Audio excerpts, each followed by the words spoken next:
너희는 정탐꾼이다. 이집트 총리의 고함이 통역을 거쳐 바닥에 엎드린 10사람의 등 위로 떨어졌습니다. 형들은 알지 못했습니다. 자신들을 내려다보며 신문하는 그 사람이 22년 전 은 20리페 팔아넘긴 17살 동생 요셉이라는 사실을 말입니다. 요셉은 첫눈에 형들을 알아봤습니다. 말 한마디면 10사람의 목숨을 거둘 수 있는 자리였습니다. 그런데 그는 달려가 끌어안지도 칼을 부르지도 않았습니다. 대신 형들을 사흘 동안 가두었습니다. 복수도 용서도 아닌 그 사흘 동안 이집트의 2인자는 무엇을 저울질하고 있었을까요? 7년 동안 이집트의 곡식은 바다의 모래처럼 쌓였습니다. 관리들이 세는 일을 그만둘 정도였습니다. 그러나 풍년이 끝나자 하늘은 입을 굳게 닫아버렸습니다. 강물이 줄고 밭이 갈라졌습니다. 씨앗이 흙 속에서 마르면서 굶주림은 국경을 넘어 가나안 언덕까지 번져갔습니다. 우물이 바닥을 드러냈습니다.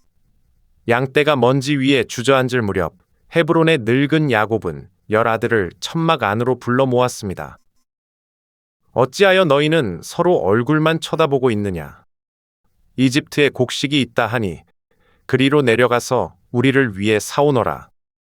아버지도 길을 나선 10아들도 몰랐습니다. 그 나라의 곡식 창고를 쥔 사람이 누구인지 말입니다. 나일강은 해마다 범람하며 검은 흙을 부려놓았습니다. 그 덕분에 이집트에는 하늘이 마른 해에도 열어볼 창고가 남아 있었습니다. 천막을 걷어 가축을 몰고 다니던 야곱의 집안 같은 이들에게 그 나라는 마지막으로 기댈 수 있는 곳이었습니다. 야곱은 10아들을 길 위로 내보내면서도 막내 베냐민만은 끝내 곁에 붙들어 두었습니다.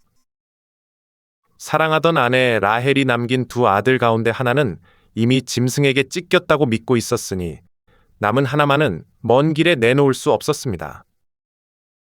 편애가 한 집안을 어떻게 무너뜨렸는지 몸으로 겪고도 늙은 아버지의 마음은 여전히 같은 자리로만 기울어 있었습니다. 형들은 곡식이 있는 나라로 간다는 것만 알았을 뿐 그 나라의 창고 문을 누가 여닫는지는 알지 못했습니다. 구덩이에 던져지고 은 20리페 팔려가고 억울한 누명으로 감옥을 지나온 소녀는 그 사이 이 나라의 2인자가 되어 있었습니다. 바로의 반지를 끼고 이집트 이름으로 불리며 온 땅의 곡식을 계량하고 나누어 주는 사람이었습니다. 형들이 향하고 있는 곳은 그저 곡식을 파는 시장이 아니라 22년 전 자기들 손으로 지워버린 이름 앞이었습니다. 국경을 넘자 전혀 다른 세상이 펼쳐졌습니다. 곡식 냄새가 밴 거대한 벽돌 창고들, 저울을 든 서기관들, 그리고 곡식을 얻으려고 줄지어 선 이방인들의 행렬까지 모든 광경이 끝없이 이어져 있었습니다. 형들은 반나절을 기다린 끝에 단상 위의 총리 앞에서 이마가 흙에 닿도록 절했습니다. 22년 전 어느 저녁 한 소년이 형들 앞에서 자기가 꾼 꿈을 자랑한 적이 있었습니다. 형들의 곡식단이 자기 단을 둘러서서 절하더라는 그 꿈, 미움의 씨앗이 되었던 그 한마디가 지금 눈앞에서 문자 그대로 재현되고 있었습니다. 단상 위의 사람은 첫눈에 그들을 알아보았습니다. 르우벤의 굽은 어깨와 유다의 낮은 목소리, 시므온의 거친 눈매까지 하나도 달라지지 않았습니다. 22년의 세월이 형들의 얼굴에 주름을 새겨 놓았지만 구덩이 바닥에서 올려다보던 그 얼굴들은 그의 기억에서 한 번도 지워진 적이 없었습니다. 그런데 정작 그의 입에서 나온 것은 이름이 아니었습니다. 심장이 뛰는 소리를 들킬까 두려웠는지 통역을 거쳐 형들에게 건너간 것은 낯선 이집트 말과 뜻밖의 거친 혐의뿐이었습니다. 너희는 정탐꾼이다. 이 땅의 약한 곳을 엿보러 온 자들이다. 형들은 놀라 이 말을 조아렸습니다. 아닙니다, 나리. 저희는 곡식을 사러 왔을 뿐인 정직한 사람들이며 모두 한 아버지의 아들들입니다. 저희는 본래 12형제인데 막내는 지금 아버지와 함께 있고 하나는 없어졌습니다. 없어졌다는 그 한마디를 하필이면 없어졌다고 불린 사람이 자기 귀로 듣고 있었습니다. 요셉은 10사람을 사흘 동안 옥에 가두었다가 너희 가운데 하나를 여기 남기고 막내 아우를 데려와 너희 말을 증명하라고 명했습니다. 여기서 우리는 그를 이미 용서를 다 끝낸 성인의 얼굴로 그릴 수 없습니다. 성경은 그가 형들을 시험했고 가두었고 뒤에는 은잔까지 몰래 넣게 했다는 사실을 감추지 않고 적어두었습니다. 권력을 손에 쥔 사람이 자기를 해친 이들을 다시 마주했을 때 밀려오는 감정은 결코 한 가지 색이 아니었습니다. 옥에서 풀려나 다시 총리 앞에 선 형들은 자기들끼리 히브리 말로 낮게 수군거리기 시작했습니다. 우리가 아우의 일로 참으로 죄를 지었다. 그가 우리에게 애걸할 때 그 마음의 괴로움을 보고도 외면했으니 이 괴로움이 우리에게 닥친 것이다. 르우벤이 참지 못하고 말을 보탰습니다. 내가 그 아이에게 죄짓지 말라고 하지 않았느냐. 그러나 너희가 듣지 않았으니 이제 그의 핏값을 치르는 것이다. 성경은 그 22년 동안 형들이 그 일을 어떻게 품고 살았는지까지는 적어두지 않았습니다. 다만 낯선 나라의 옥에서 풀려 나오자마자 그들 입에서 가장 먼저 튀어나온 것이 아우의 이름이었다는 것만은 분명히 적어두었습니다. 형들은 총리가 통역을 세워두었으니 자기들 말은 알아듣지 못하리라 여겼습니다. 그러나 단상 위에 그 사람은 한마디도 놓치지 않고 전부 알아들었습니다. 요셉은 몸을 돌려 저쪽으로 걸어가 혼자 울었고 눈물을 감추고 돌아와서는 다시 차가운 총리의 표정으로 명령을 내렸습니다. 형들이 보는 앞에서 결박되어 볼모로 끌려간 사람은 시므온이었습니다. 그는 지금 복수를 하고 있었던 걸까요? 아니면 확인을 하고 있었던 걸까요? 어쩌면 그 자신도 아직 답을 몰랐을 것입니다. 다만 그는 남은 형들의 자루에 곡식을 가득 채우고 그들이 치른 은도 자루마다 조용히 되돌려 넣으라고 일렀습니다. 돌아가는 길, 한 사람이 나귀에게 먹이를 주려고 자루를 풀었다가 그대로 굳어버렸습니다. 곡식값으로 치렀던 은이 은주머니째로 자루 아귀에 고스란히 들어있었기 때문입니다. 형제들은 서로를 바라보며 떨리는 목소리로 말했습니다. 하나님이 어찌하여 우리에게 이런 일을 행하셨는가? 갚을 길 없는 은혜가 그들 눈에는 도둑질의 증거로만 보였으니 마음속에 죄를 담고 사는 사람은 호의조차 함정으로 읽는 법입니다. 가나안에 닿은 아들들은 아버지 앞에 그동안의 일을 하나도 빠짐없이 풀어놓았습니다. 나머지 자루들에서도 은주머니가 쏟아져 나오자 야곱은 그 자리에 주저앉고 말았습니다. 너희가 나에게서 자식을 빼앗는구나. 요셉도 없어지고 시므온도 없어졌는데 이제 베냐민마저 데려가려 하느냐. 이 모든 일이 다 나를 치는구나. 감옥에 갇힌 아들의 이름보다 22년 전에 잃은 아들의 이름이 먼저 나오는 것을 남은 아들들은 고개를 숙인 채 모두 듣고 있었습니다. 그것은 그들이 어린 시절부터 평생 들어온 순서이기도 했습니다. 르우벤이 앞으로 나섰습니다. 제가 그를 아버지께 데려오지 못하면 제 두 아들을 죽이셔도 좋으니 그를 제게 맡겨주십시오. 하지만 야곱은 꿈쩍도 하지 않았습니다. 내 아들은 너희와 함께 내려가지 못한다. 그 아이의 형은 죽고 그 아이만 홀로 남았다. 손자의 목숨을 걸겠다는 말은 크게 들렸지만 정작 그 약속 안에 자기 자신은 들어있지 않았습니다. 책임을 대신 지겠다고 나선 사람은 아직 이 집안에 없었습니다. 기근은 사람의 사정을 기다려주지 않습니다.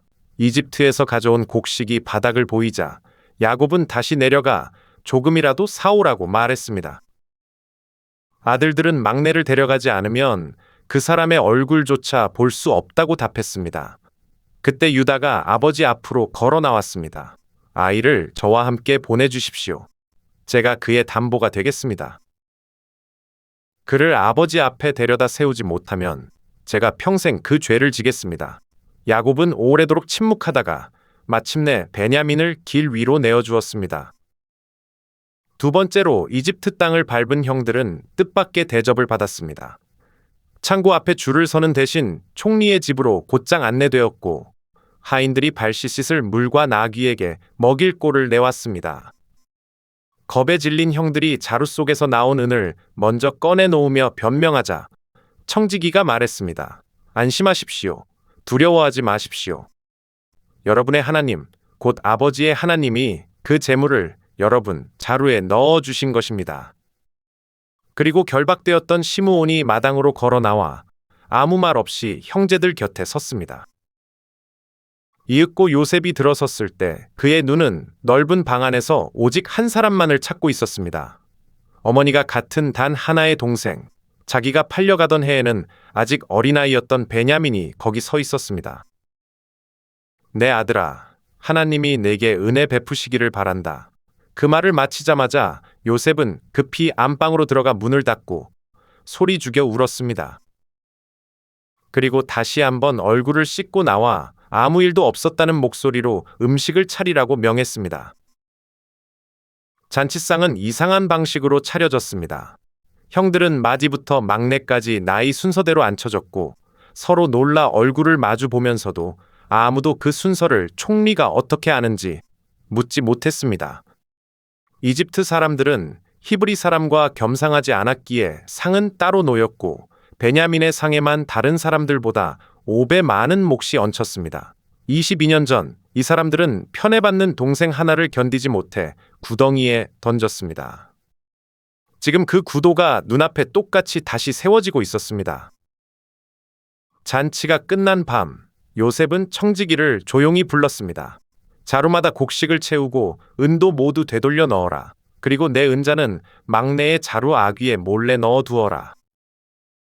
성경은 그가 왜 그렇게 했는지 이유까지는 적어두지 않았습니다. 다만 그가 만들어 놓은 상황만은 분명합니다. 편애받는 막내 하나만 종으로 남기고 나머지는 무사히 돌아가라는 22년 전과 똑같은 조건이 손수 다시 세워진 것입니다. 그래서 많은 이들은 이 장면을 자백을 받아내려는 함정이 아니라 같은 자리에 다시 섰을 때 형들이 과연 같은 선택을 하는지 보려는 마지막 시험으로 읽습니다.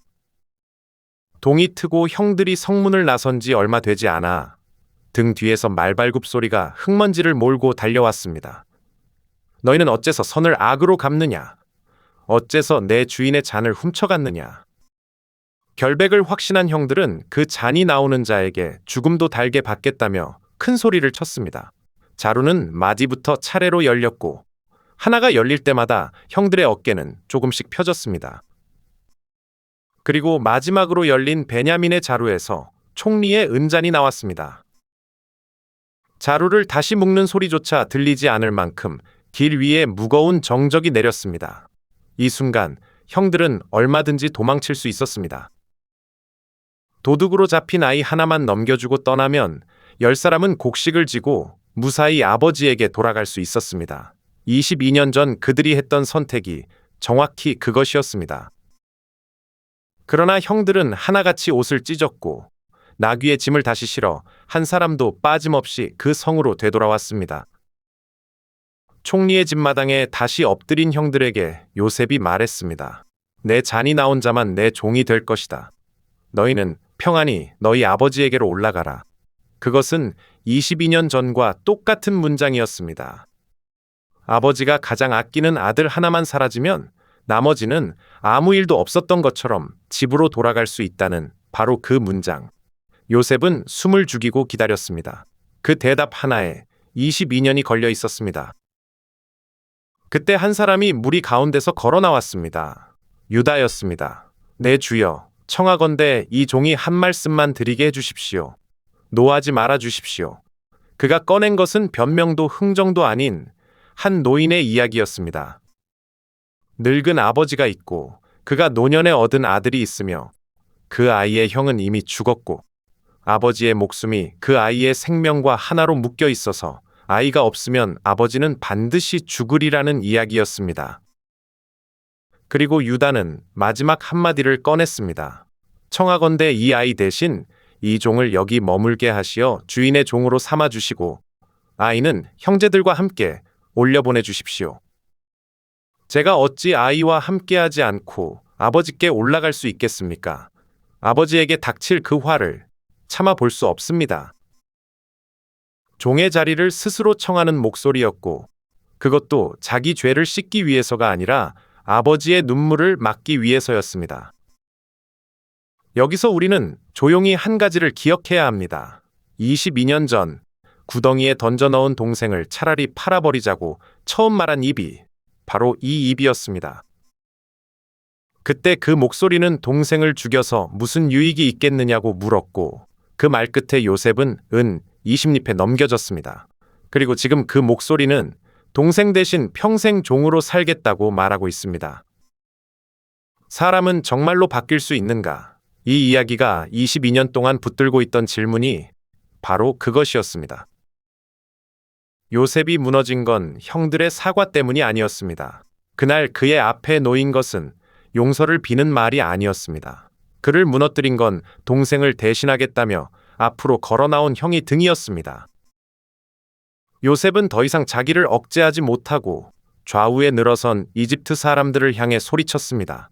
사람을 다 내게서 물러가게 하라. 통역이 나가고 서기관이 나가고 병사들이 나가고 마침내 문이 닫혔습니다. 문이 닫히자 총리의 가면도 함께 벗겨졌습니다. 22년 동안 눌러두었던 소리가 한꺼번에 터져 나왔습니다. 그 울음은 벽을 넘어 밖에 선 이집트 사람들에게 들렸고 바로의 궁에까지 전해졌습니다. 그때까지 그는 형들 앞에서 3번 돌아섰습니다. 형들이 서로 죄를 자백할 때 1번, 동생의 얼굴을 처음 보았을 때 1번, 그리고 지금 마지막으로 1번이었습니다. 앞에 2번은 눈물을 감추고 돌아왔지만 이번에는 감추지 않았습니다. 울음 끝에 처음 나온 말은 자기 이름이었습니다. 나는 요셉이라. 2번째 말은 명령도 심판도 저주도 아닌 하나의 질문이었습니다. 내 아버지께서 아직 살아계십니까? 총리도 재판관도 아닌 22년 전에 사라진 아들의 목소리가 그 방으로 돌아온 순간이었습니다. 형들은 한마디도 대답하지 못한 채 너무 놀라 숨조차 제대로 쉬지 못하고 그 앞에 굳어 서 있었습니다. 그때 요셉이 먼저 말했습니다. 내게로 가까이 오십시오. 용서를 구하는 말은 아직 나오지도 않았는데 먼저 다가선 쪽은 상처 입은 사람이었습니다. 그리고 그는 이렇게 덧붙였습니다. 나를 이곳에 팔았다고 근심하거나 한탄하지 마십시오. 생명을 구하시려고 하나님이 저를 형들보다 먼저 이곳에 보내신 것입니다. 요셉은 동생 베냐민의 목을 안고 울었고 형들과도 하나하나 입을 맞추며 울었습니다. 소식은 곧 가나안에 닿았습니다. 요셉이 아직 살아있고 이집트 온 땅의 통치자가 되었다는 말에 야곱의 마음은 처음엔 얼어붙었다가 천천히 되살아났습니다. 야곱의 식솔이 짐을 싣고 고센 땅으로 내려왔고 먼저 이집트에 와 있던 요셉의 집까지 더해 야곱의 집 사람은 모두 70명으로 셈해졌습니다. 요셉은 수레를 갖추어 아버지를 맞으러 나아가 그 목을 안고 오래도록 울었습니다. 네가 지금까지 살아있으니 내가 이제 죽어도 좋다. 늙은 아버지는 그렇게 말했습니다. 요셉은 형들에게 잘못이 없었다고 말하지 않았습니다. 다만 그 잘못이 자기 인생의 마지막 문장이 되도록 두지 않았을 뿐입니다. 당신의 자루 속에도 아직 꺼내지 못한 은잔 하나가 들어있지는 않습니까? 당신은 그 사람을 용서한 겁니까? 아니면 아직 시험하고 있는 겁니까? 야곱의 가족은 고센 땅에 자리를 잡았습니다. 세월이 흘러 요셉은 내 뼈를 메고 올라가라는 유언을 남기고 눈을 감았습니다. 그리고 요셉을 알지 못하는 새 왕이 이집트에 나타나면서 피난처였던 그 땅은 서서히 감옥으로 변해갑니다. 다음 이야기에서는 히브리 사내 아이를 모두 죽이라는 명령 속에서 갈대 상자에 담겨 나일 강가 갈대 사이에 놓인 한 아기를 만납니다. 그 아기를 건져 올린 사람이 누구였는지가 이후의 모든 것을 바꾸어 놓습니다. 창세기가 일찍이 400년이라 일러두었던 그 긴 이방살이의 시간이 이제 막 흐르기 시작합니다. 놓치지 않으시려면 구독을 눌러주십시오.